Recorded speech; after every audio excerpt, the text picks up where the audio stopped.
নমো কৃষ্ণ শংকৰ গুৰু হৰি ৰাম ৰাম হৰি ৰাম হৰি ৰাম। কৃষ্ণৰ স্মৰণত কোনো অসম্ভাৱনা নাই। পদ ৰাম শিশুপাল শালব আদি যতৰা জাগন বৈৰভাৱে কৃষ্ণ কসুমৰি অনুখন কৃষ্ণৰ সমান ৰূপ পায়াতিশয়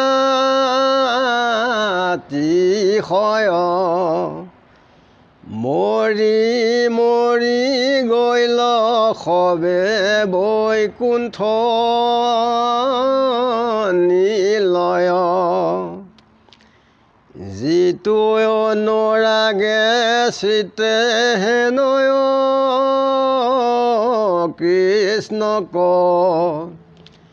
কোনে কহি অন্ত পাৱে তাহাৰ ভাগ্যক পুনৰপি কৰ আৰম্ভণায় অনন্তৰ শুনা যেন ক্ষীৰ ৰত্নৰ উত্তৰ নমানিবে কোন জনে বেদৰ বচন কৃষ্ণ কৰন্ত শ্ৰুতি যত মন্ত্ৰীগণ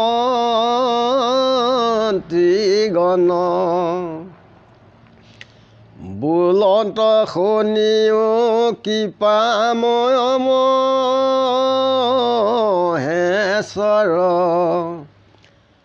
আশ্চৰ্য মহিমা কিনো স্মৰণৰ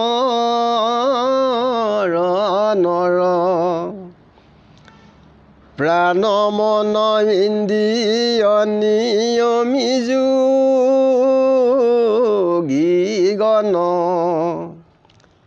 পাৱে যেন গতি চিন্তি তোমাৰ চৰণ বৈৰভাৱে যত বিপক্ষ নিপতি দেশত তোমাক হৰি পাইলা সেই গতি বাসুকী সদৃশত যুবাহু বলিত দেখি গোপী খবৰ আসক্ত ভৈল চিত্ৰ পৰিচ্ছিন্ন দৃষ্টিৰে চিন্তি লয় অনুখন চিন্তু ব্যাপক ৰূপে আমি বেদগণ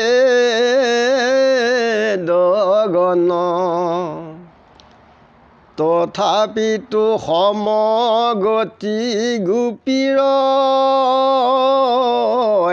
আমাৰ অতৰ্ক মহিমা পদ স্মৰণ তোমাৰ ইন্দ্ৰিয় নিয়ম কৈত থাকিল যোগীৰ কিবা হানি ভৈল যত শত্ৰু নিপতিৰ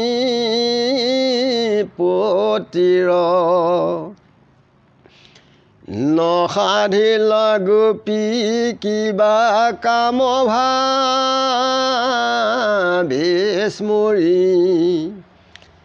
কিবাধিক পাইলৈ আমি সমদৃষ্টি কৰি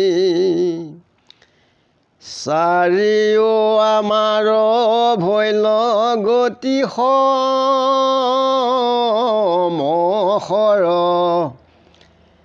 হেনয় মহিমা প্ৰভু তজু স্মৰণৰ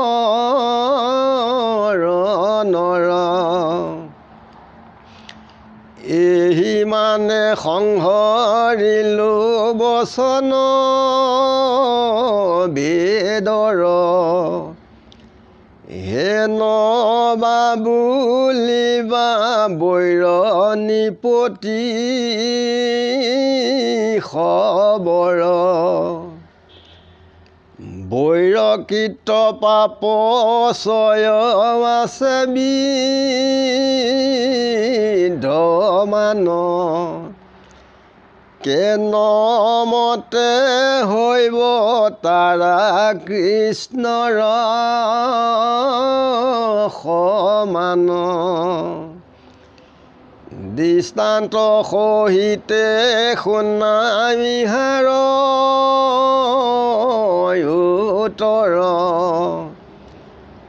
ইজন্মৰ যত পাপ ৰাজা সকলৰ পূৰ্বজনমৰ পাপ কৰিয়া আছে যত বৈৰ ভাবে মাধৱ কস্মৰিল সতত তথাপিতো সমস্ত পাতক দূৰ হৈল কৃষ্ণৰ স্বৰূপ পায়া বৈকুণ্ঠ গৈল যেন বাঘ পৰুৱা ধৰিয়া কাজত নামাৰি জীৱন্ত আনি থৈ বাসত বাঘ পৰুৱা পোকে চিন্তয় ভয়ত তাহাৰ স্বৰূপ পাৱে সেই শৰীৰত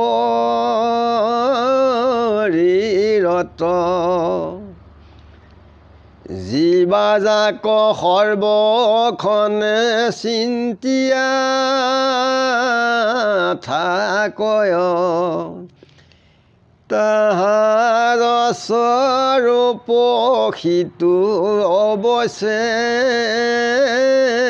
পাৱয়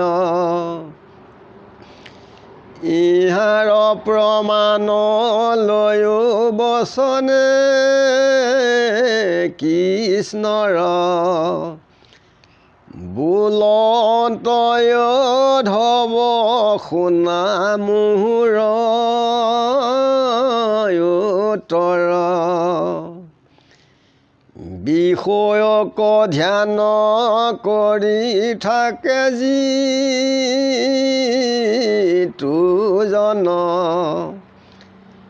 বিষয়ৰ আকাৰ তাৰ মন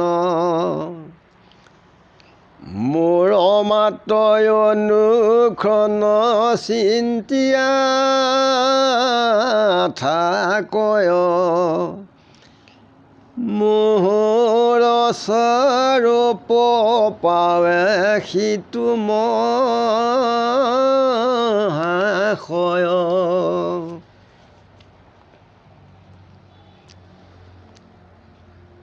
যে দৃশ্যভাৱে শত্ৰু বুদ্ধিয়ে শিশুপাল শালব আদি ৰজাবিলাকে কৃষ্ণক শত্ৰু বুদ্ধিয়ে সৰ্বক্ষণে চিন্তা কৰি আছে যে কৃষ্ণক ক'ত পাম। তেখেতসকলে সেই কৃষ্ণৰ চিন্তাতেই তেওঁলোক মৰি পেলাই কৃষ্ণৰ সমান তেখেতসকলে ৰূপ পালে, যে মৰি তেওঁলোক বৈকুণ্ঠগামী হ'ল।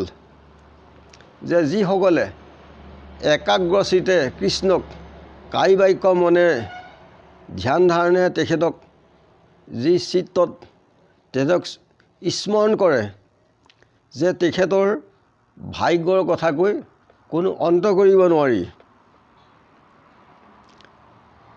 যে শিৰৰ ৰত্নৰ বেদৰ বচনেৰে কৈছে যে কৃষ্ণক যে মন্ত্ৰীসকলে প্ৰাৰ্থনা কৰিছে যে আপুনি কৃপাময় মহেশ্বৰ, যে আপোনাৰ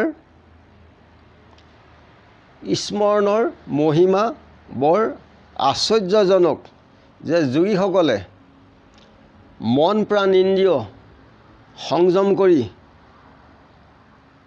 আপোনাক চিন্তা কৰি আপোনাৰ চৰণ লাভ কৰে। তেখেতসকলে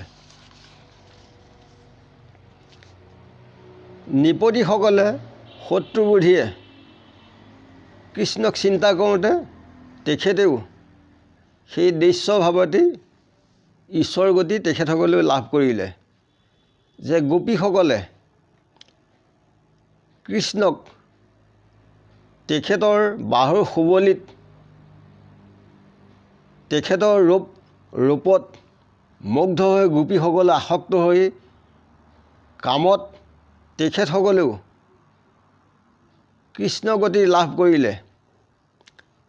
যে বেদগণে